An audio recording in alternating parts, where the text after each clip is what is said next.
Centro Comercial Atlántico Fuerteventura patrocina la actualidad de tu isla desde todos los puntos de vista. El Magazín de la Mañana con Nuria González. Queremos informarte.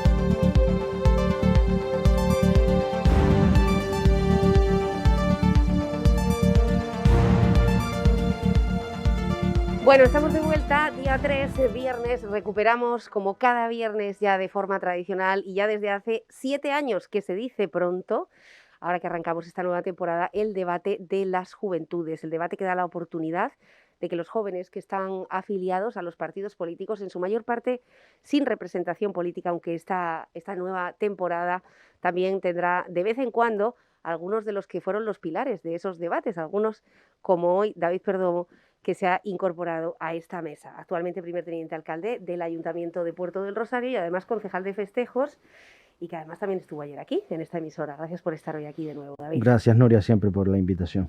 Bueno, junto a David Perdomo, Yaret Aguiar del Partido Popular. Gracias por estar hoy aquí con nosotros. David Herrera, de Coalición Canaria. Buenos días. Buenos días. Javier Moreno, del Partido Socialista. Buenos días, Nuria, y a todos los que nos escuchan. Bueno, espero que hayan tenido un feliz verano, que vengan un poco más desconectados y que se hayan portado muy bien con respecto a estas medidas sanitarias. Vamos a hablar hoy de por qué sube el precio de la electricidad y también de cómo está afectando, de las claves que incrementan la factura de la electricidad en las familias y en las empresas. Seguramente ustedes, al igual que todos, ya han recibido la primera de las facturas donde se ve cómo se ha duplicado. Si decíamos esta semana que hacer una tortilla de papas a partir de ahora cuesta un 35% más, como ejemplo a seguir, pues imagínense cómo afecta esa subida de electricidad a todo tipo de negocios, con esos máximos históricos. Antes de hablar de este tema, que desde luego que afecta absolutamente a todos y todas, quería preguntarles qué les ha parecido brevemente la entrevista de Marcial Morales, donde anticipa un cambio de rumbo en el Cabildo Insular de Fuerteventura. David Herrera, de Coalición Canaria. ¿Qué le parecería que Lola fuera la nueva presidenta? Hombre, perteneciendo al partido que pertenezco, pues no voy a decir que no era lo que nosotros queríamos desde un principio cuando nos presentamos a las elecciones, pero no es lo que se ha dado. Nosotros estamos en un pacto que a día de hoy, que sepamos, se lleva bien y no conocemos, por lo menos por mi parte, que vaya a haber ningún cambio o se avecine tormenta ni nada por el estilo. ¿Ni siquiera incumplimientos, como decía Marcial Morales? No, incumplimientos no creo que hayan. Siempre hay, me imagino, como en todo pacto, altibajos de un lado y de otro, que al final eso lo que hay que hacer es sentarse y solucionarse, pero no como para llegar a los términos de avecinar un cambio ni nada. Creo que no es el momento tampoco y que las cosas ahora hay que seguir trabajando y llegar hasta el final de la legislatura. Uh-huh. Por lo tanto, no ha habido ninguna reunión que haya podido fraguar, desmiente completamente Coalición Canaria lo que anticipa Marcial Morales. Desde mi conocimiento no ha habido ningún tipo de... ¿Y desde el de Yanet, por el Partido Popular? El Partido Popular, la verdad que se va a mantener un poco al margen de las decisiones que tomen los demás partidos. Nosotros seguimos trabajando en nuestro proyecto y eso sí, que esperamos que las decisiones que tomen los demás partidos no interfieran en las legislaturas que están ahora mismo cursando. Uh-huh. Bueno, las decisiones que tomen Coalición Canaria y Partido Popular, porque en este caso los demás partidos son Coalición Canaria y Partido Popular desde Nueva Canarias. ¿David? Bueno, vamos a ver, lo que queda claro y es conocido por todos es que Marcial Morales, ahora militante de base de la formación nacionalista de Coalición Canaria, es una figura con bastante respeto, bastante lo suficientemente fuerte como para que sus palabras o sus declaraciones sean tomadas en cuenta. Desconozco porque si desde dentro del seno de Coalición Canaria no tienen más información, no la voy a tener yo, que estamos en otra formación. Uh-huh. Desconozco los conocimientos hasta donde sabe, pero a veces cuando el río suena, agua lleva y bueno, la entrevista ha sido clarificadora en algunos aspectos en los que ha comentado y yo resaltar sobre todo el hecho de que comentaba de que no se iba a presentar en 2023 y aclaraba que en Fuerteventura, lo cual deja abierta, quedan otras 7 islas. Bueno, la Graciosa todavía no se puede presentar, pero quedan otras 6 islas por presentarse y bueno, algunos detalles que se podían sacar de la entrevista, pero en cuanto a lo del posible cambio de gobierno, sabrán ellos, son ellos los que están gobernando, son ellos los que están dentro del grupo de gobierno. Es verdad que Lola sacó la representación en su momento como para ser elegida presidenta y así fue hasta la moción de censura, es decir, a nadie se le escapa que eso está ahí, a nadie se le escapa también que en su momento Coalición Canaria se dio lo que se dio para poder entrar en el gobierno y estar gobernando ahora. Y bueno, ellos sabrán sus estrategias de cara a 2023 y ellos decidirán. Y por parte del Partido Socialista, Javier. Bueno, pues las declaraciones de Marcial Morales, pues bueno, dejan incertidumbre e inestabilidad en la política majorera, que ya viene de forma habitual estando cargada de ella, y me sorprende que lo diga Marcial Morales, ¿no? Y no un responsable de Coalición Canaria, Mario Cabrera o Lola García, la portavoz del grupo político, y que sea Marcial Morales quien lo diga, ¿no? Que ahora mismo es un militante de base, aunque es verdad que ha tenido mucho peso por su recorrido en política. Bueno, veremos lo que pasa, porque además Marcial Morales ni siquiera se iba mucho más allá, vaticinaba un cambio de gobierno más pronto que tarde. Si bien ayer decía que en una semana, en COPE Lanzarote, ayer decía que el hecho de haber destapado esta noticia podría cambiar un poco los tiempos, y los tiempos en política ya saben que son muy importantes. Bueno, los tiempos ahora mismo con la luz encendida, con la lavadora puesta, con el lavavajillas, esos sí que son importantes. Seguramente que ustedes ya llevan un mes en el que seguro que piensan, bueno, esta lavadora no la pongo hoy, la pongo el fin de semana, que es cuando voy a tener esa factura. Bueno, ¿qué está pasando? Y sobre todo, ¿qué soluciones pueden plantear los gobiernos para por lo menos frenar esta escalada salvaje que llega en un momento en el que la reactivación económica todavía está en ciernes? Janet. Bueno, pues en primer lugar, siempre los impuestos. Los impuestos es una variable que siempre se puede jugar con ella y puede tanto liberar la carga a los consumidores, sobre todo en la factura. Y por otro lado, ampliar un poco, ahora está el bono social, pero creo que también se podría beneficiar un poco a los no solo a un grupo o a las familias más vulnerables, ¿sabes? Sino ampliar, por ejemplo, creo que los requisitos eran autónomo, que haber cesado la actividad. Bueno, pues actualmente hay muchos autónomos, como estábamos comentando antes, con sus restaurantes abiertos, que también necesitan beneficiarse de ese bono o de una o de ayudas, exactamente, sí, ¿no? Exactamente, sí, sí. En el caso del Partido Socialista, Javier. Sí, Nuria, efectivamente llevamos 8 meses de fuertes escaladas del precio de la luz, que está afectando que está asfixiando a las familias y a las empresas fuertemente, ¿no? Duplicando la factura. También está haciendo que suba la inflación y los precios de los productos y de la canasta básica de forma generalizada, haciendo que por primera vez en 12 años la inflación haya alcanzado el 3%, ¿no? Eso nos está haciendo que tengamos menos capacidad adquisitiva y menos capacidad de consumir. Y claro, España, si miramos a los países en nuestro entorno, vemos que está pasando esto en todos los países de Europa y de la OCDE, ¿no? España es el quinto país de Europa con el precio de la luz más alto, y esto es debido a los condicionantes que se están produciendo en el mercado mayorista de subida del gas, una alta demanda y contracción de la oferta que está subiendo los precios. Y también de la subida de los derechos de CO2 que está subiendo mucho la factura. ¿Qué está haciendo el Partido Socialista? Pues bueno, ha bajado el IVA del 21% al 10% para bajar esa carga impositiva. También ha suspendido el 7% sobre el valor de la producción eléctrica, reduciendo la carga impositiva de la factura a 18 puntos porcentuales, ¿no? Esas son las primeras medidas que está haciendo a corto plazo, pero a largo plazo lo que está haciendo, ya está trabajando en el Congreso de los Diputados en un proyecto de ley y analizando, ¿no?, medidas más estructurales y a largo plazo, y también pues seguir con ese proyecto de transición, ¿no?, ecológica hacia energías más renovables, limpias, y que nos hagan menos dependientes del exterior, sobre todo, ¿no?, que somos un país muy dependiente, aunque tenemos sol y viento por doquier, ¿no? Entonces en eso está trabajando el Partido Socialista y es lo que está haciendo. Que no redunda en la factura de los majoreros, por ejemplo, a pesar de la invasión de renovables, en este caso de las eólicas, por todos lados, no se ha visto y ahora podría ser una buena oportunidad para que ese precio de la de electricidad arrastrara también el descuento de las renovables. Bueno, pues no se ha visto así. David Herrera. Pues sí, el compañero decía que somos el quinto país con los niveles energéticos más altos, pero también somos uno de los primeros países con los sueldos más bajos. Entonces, el estar en esa posición no es algo que nos beneficie muy mucho. Lo que sí podemos decir es que nos encontramos ante un gobierno del progreso que parece que progresar es lo que no hace. Entonces, las medidas que han comentado no son suficientes y lo podemos ver. Estamos recibiendo facturas casi el doble de caras que lo que eran este mismo mes, hace un año.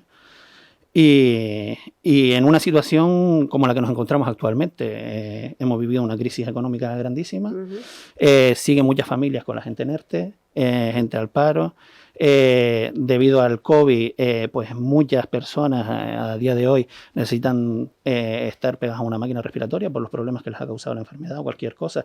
Son incrementos que sí o sí la electricidad cuenta para ello. Y las soluciones no están ayudando. Entonces, como decía la compañera, sí es verdad que se puede asumir por parte del gobierno, ¿no?, el llegar a, por un tiempo, no, obviamente no puede ser de por vida, pero por un tiempo, a corto plazo, quitar esas ganancias que el Estado recibe de la red eléctrica como una pequeña ayuda. Y lo que sí tiene que hacer es buscar soluciones, porque a día de hoy no ha dado respuesta. Simplemente lo que se ha basado en decir es pues culpar a Europa, culpar que si la culpa viene de Rusia, que de tal sitio y del otro, y no dar soluciones, que es lo que debería de hacer. Estáis nombrando a España entre los salarios, entre la producción de energía, pero es el quinto país de la Unión Europea con el precio de la electricidad más caro. Porque exportamos más que importamos. Entonces, por ejemplo, es el problema que está pasando con Fuerteventura. Fuerteventura está generando más energía de la que necesita. Y en ese tema no es hoy. Sí, sí. No, pero puedes mencionarlo porque además está muy interrelacionado. Claro, exactamente. Entonces, ese es uno de los problemas.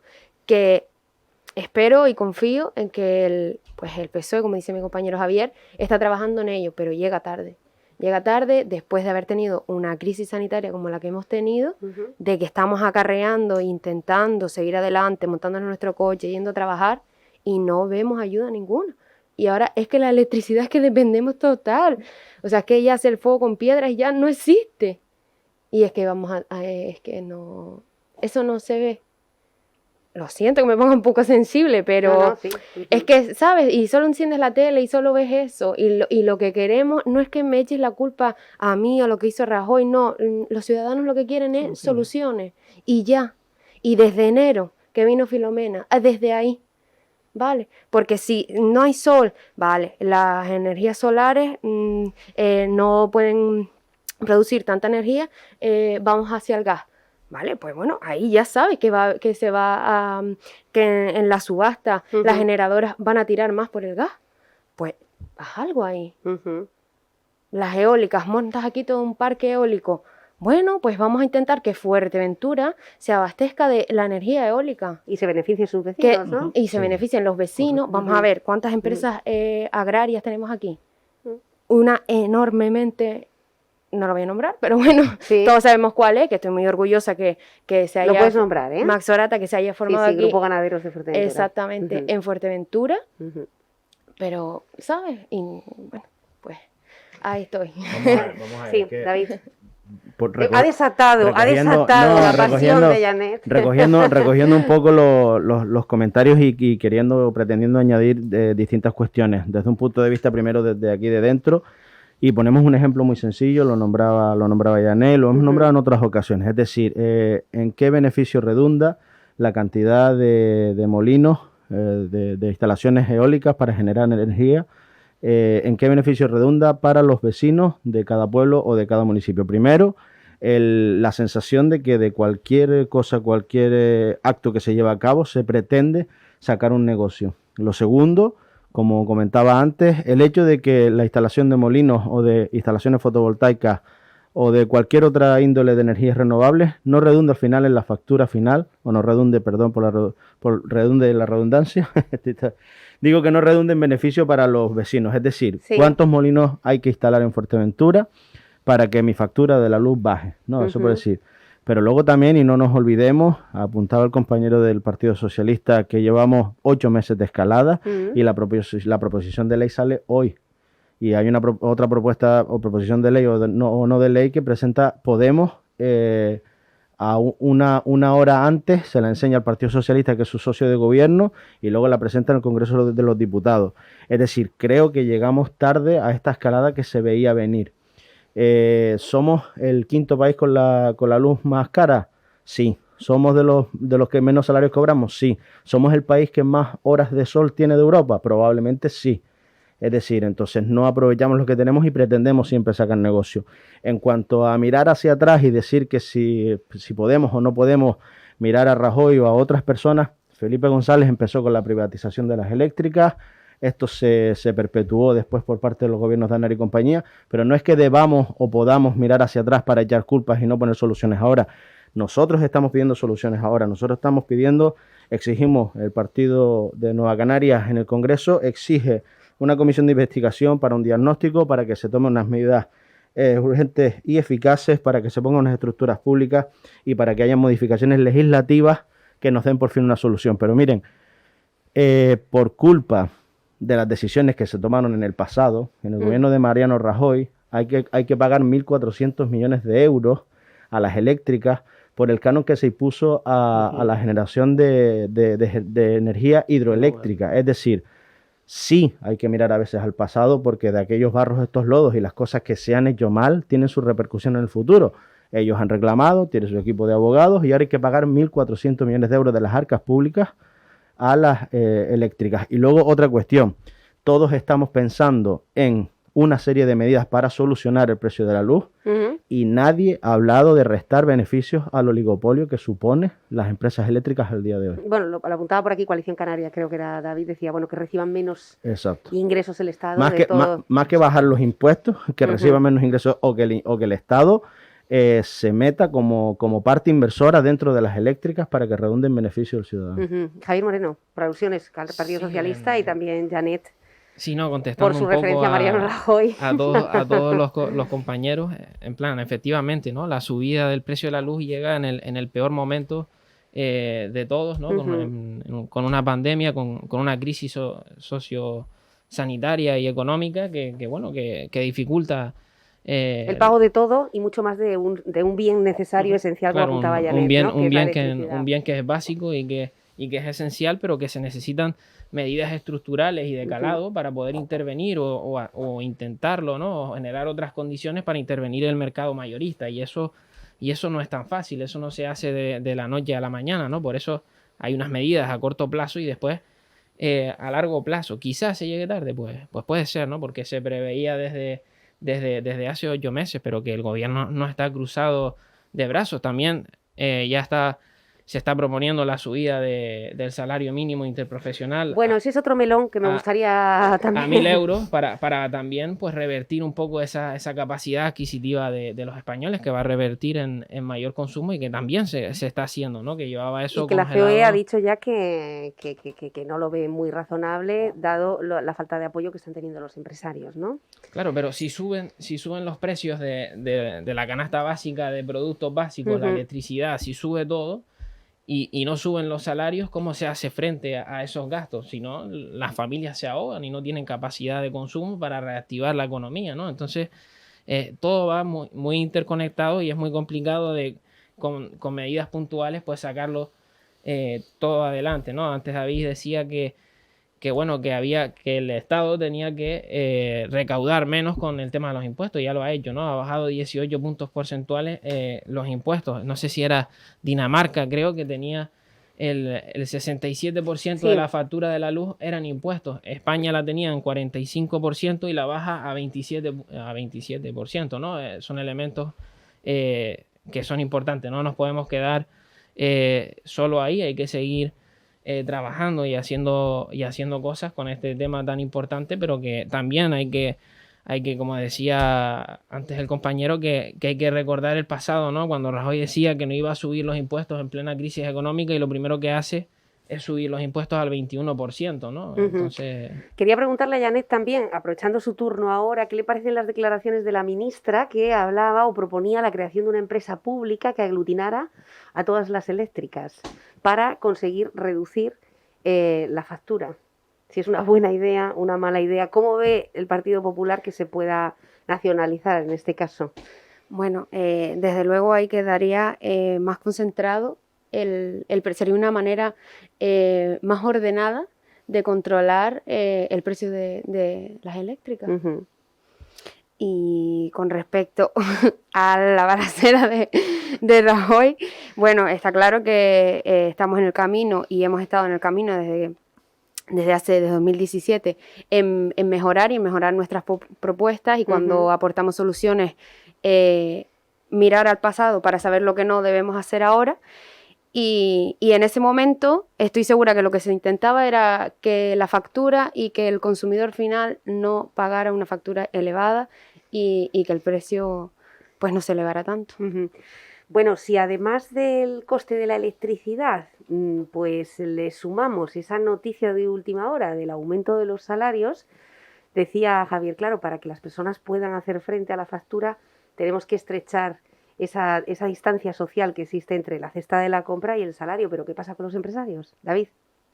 Pues en cuanto a la subida salarial... Me refiero en Canarias, me gustaría geolocalizarlo a Canarias, porque a esa pobreza energética que tenemos, a la subida de la luz, a un bono social que no era del todo suficiente y a la diferencia entre los convenios salariales que hay en la península con respecto a los mismos puestos de trabajo en Canarias, pues ¿qué hacemos con un empresariado que se ha visto abocado al ERTE, que sigue asumiendo costes laborales y que ahora además va a tener que hacer frente a una subida salarial? No, como te decía, que la subida salarial no creo que 15 euros sea una solución definitiva y supletoria para que una familia se sienta mejor en estos momentos.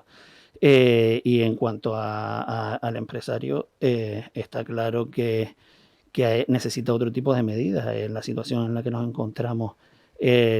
Bueno, y aquí en Canarias el porcentaje que decía que se había bajado del 21 al 10, nosotros el IVA no lo mantenemos, tenemos el IGI y ya está por debajo de esos datos. Entonces a nosotros va a ser el mismo valor que vamos a recibir, no nos va a afectar en nada ese descenso. Estamos incluso por debajo, ¿no? Exactamente. Se baja del 21 al 10 en la península, pero aquí nosotros estamos al 7, en verdad que, ¿no? al 7. Entonces, no nos vamos a beneficiar de ese descenso. Estamos en la situación local en la que nos ha tocado vivir. Y por ser Canarias, no solo el servicio esencial eléctrico es el que se ve afectado, sino en Canarias el agua, para poder conseguirla, sí o sí necesitamos de electricidad, porque tenemos lo que son depuradoras para el agua salada, agua... lo tenía por aquí, se me fue. Bueno, sí, necesitamos exactamente. Sí o sí el coste eléctrico para poder consumir agua, ¿no? Se encarece el coste eléctrico. Dentro de poco veremos cómo las facturas del agua también se van a ver encarecidas. Entonces, hace falta soluciones. Y como decía al principio, es algo que no estamos viendo. Y como apuntaban los compañeros, están llegando tarde las que están proponiendo. ¿Subida salarial, David Perdomo? Bueno, Janet, Javier, y con esto terminamos. Subida salarial sí, porque evidentemente creo que somos también de los países de Europa cuya renta y cuyo salario mínimo no está acorde quizás a lo que debería ser, pero sí estoy totalmente de acuerdo con el compañero, con mi tocayo David. No nos viene 15 euros, 20 euros, si estamos hablando de duplicar la factura de la luz, no nos viene, no nos soluciona nada. O sea, subida salarial sí, con matices también. Los agentes sociales no se terminan de poner de acuerdo y también supongo que será por algo. Si no se terminan de poner de acuerdo, todo el mundo estaría dispuesto. Aquí preguntas y ¿quién quiere cobrar 20 euros más? Y todo el mundo levanta la mano, pero no viene solo. Como bien apuntaba Javier, hay muchas cuestiones interconectadas. El hecho de que se suba el salario mínimo interprofesional supone que un empresario tenga que desembolsar más dinero. Empresario que ya está soportando unos costes que quizás en otros países de Europa se hace de manera progresiva y aquí son fijos. Trabajes, no trabajes, factures, no factures, pagas la misma cantidad. esos mismos empresarios también tienen a su vez su factura de la luz, o sea que la factura de la luz no la tienen solo los trabajadores que les vas a subir 15 o 20 euros, sino que también el empresario tiene una factura de la luz que pagar. ¿Qué pasa con ese empresario? Se sienten desprotegidos y así lo manifiestan y por eso no están los acuerdos. Y luego cuando si nos circunscribimos, estamos hablando de Canarias, pero si nos circunscribimos al tema de Canarias, es que tenemos todas las posibilidades del mundo para tener una soberanía energética y parece que la estamos desaprovechando por el afán. La estamos regalando. Exactamente, y por el afán, como te decía antes, de querer hacer negocio. Yo le pongo un ejemplo muy claro. A veces, cuanto más cerca vemos las cosas, mejor las entendemos. Creo que leí en su momento la noticia de que el Consorcio de Aguas de la Oliva, con su molino, ya un 80% de la energía generada para desalar el agua era completamente limpia, porque se estaba generando a través de la energía producida por el molino que tenían. Es decir, el 80% del agua desalada del Consorcio de Aguas de la Oliva era limpio, era gratis, el 80% que no suponía costes. Es verdad que puede tener una amortización por haber instalado ese molino, pero no repercute en la factura del agua de los vecinos del municipio de La Oliva. Bueno, de hecho, Pilar González anunciaba además en esta casa, en un directo desde el Cotillo, que su intención era desvincularse del CAF, sí, porque los problemas del Roque, del Cotillo, del norte de la isla, de Corralejo, etcétera, pues no terminaban. Entonces, bueno, y también yo sé que este debate creo que podría salir en cada una de las conversaciones y de las tertulias que tuviéramos, un plan de ordenación que regulara la instalación de esos sistemas, porque se ha discutido que si los molinos en el agua no, se ha discutido la dispersión de esos molinos en distintas zonas, quizás no respetando zonas ecológicamente más sensibles. Se ha hablado de la energía fotovoltaica, es decir, hay dos cuestiones para lograr la soberanía energética.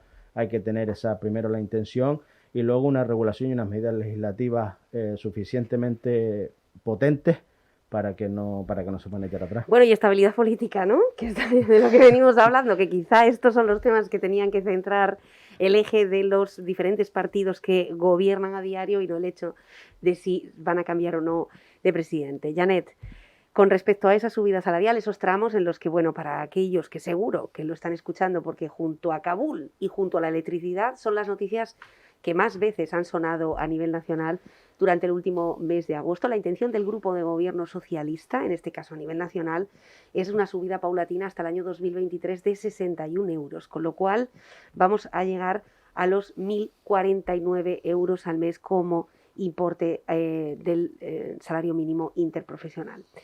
La postura del Partido Popular, Janet. Bueno, el PSOE lo que él quiere es, y bueno, desde que entró al gobierno, es un poco recuperar o sanear esa deuda pública, ¿no? Y la manera más fácil que tiene es a los empresarios subirle los costes, bueno, que de hecho lo han dicho que a los ricos y a los empresarios les va a subir los impuestos, y creo que ese no es el camino, que creo que al revés, que hay que ayudarlos, que hay que generar empleo, y generando empleo muchas empresas ven aumentados sus costes y no tienen la intención de ampliar su plantilla. David Herrera o Javier Moreno, estamos terminando, ¿eh? Bueno, Javier. En cuanto a lo que han dicho del salario mínimo interprofesional, claro, hay que tener un acuerdo, ¿no?, con todos los agentes sociales y con todo el arco parlamentario, eso por supuesto, aunque el Partido Popular todo le parece mal. Pero es verdad que no solo se han subido 15 euros el salario mínimo interprofesional, desde los últimos 3 años el salario mínimo interprofesional, que partía desde unos 600, 700 euros, no recuerdo mal, ahora se quiere alcanzar 1.000 euros, ¿no? Y cuando acabe la legislatura llegar a 1.049, por lo tanto no es solo una subida de 15 euros, una subida de 61, de 61 euros. Mucho más elevada, ¿no? Está claro que lo que hay que hacer, ¿no?, en cuanto a los precios de la luz, es que la factura de la luz esté lo más alejada posible de esos mercados internacionales que son tan volátiles y aumentar nuestra capacidad con las energías renovables y fotovoltaicas y eólicas sobre todo, y ser menos dependientes, ¿no?, del exterior. ¿Ustedes han recibido ya factura de la luz este mes? Bueno, la habrán recibido porque esto sí que no falla, ¿no? El agua puede fallar, pero la factura de la luz llega de forma impenitente. Quería preguntarles, a título personal, ¿cuánto les ha subido esta factura de la luz? Yo la nueva no, la última no. Yo estoy viviendo actualmente de alquiler y lo que sí noté un cambio fue que, o sea, a raíz del cambio de la nueva aplicación o de la subida de precios, la empresa, en este caso eléctrica, mandó 2 facturas distintas, pero además facturadas durante el mismo mes, que normalmente se factura mes a mes, y mandó una como del 1 al 9 del mes en curso y otra del 9 al 31. Hubo algún cambio. No he recibido la nueva. Yo te mando un WhatsApp cuando la reciba, por si tenemos por si queremos hacer un pantallazo. Un crowdfunding, por si tenemos que hacer un crowdfunding. ¿Alguien la ha recibido o la recuerda? Pues no, la verdad que no sé ahora mismo. Bueno, sí, a mi casa ya ha llegado el susto de la factura de la luz y se ha duplicado tal cual. Tal cual, ¿no? Sí. ¿Janet? Sí. También 92 euros de más. 92 euros de más. Bueno, pues ahí estos aparatitos. Ahí es nada, ¿no? Ahí estos es nada. Aparatitos, vamos, cargarlos todos los días, que sí. Bueno, en fin. Exactamente, ¿no? Decía Malole Rodríguez, a la que mando un saludo enorme, sobre la era de la corte, ya saben que es la gerente de este maravilloso hostal rural, que precisamente este tipo de personas que llegan ahora como turismo y necesitan 28.000 enchufes también contribuyen a subir esa factura de la luz que no siempre se puede hacer y se puede llevar a cabo con los sueldos que tenemos. Bueno, muchas gracias David Perdomo por participar. Janet, bienvenida de nuevo, esperamos verte en más ocasiones. Javier Moreno, gracias por estar aquí. Gracias. Y David Herrera, mil gracias. Y bueno, ya nos irán informando sobre lo que pasa dentro del Cabildo. Serás la primera en enterar. Bueno, gracias, buenos días.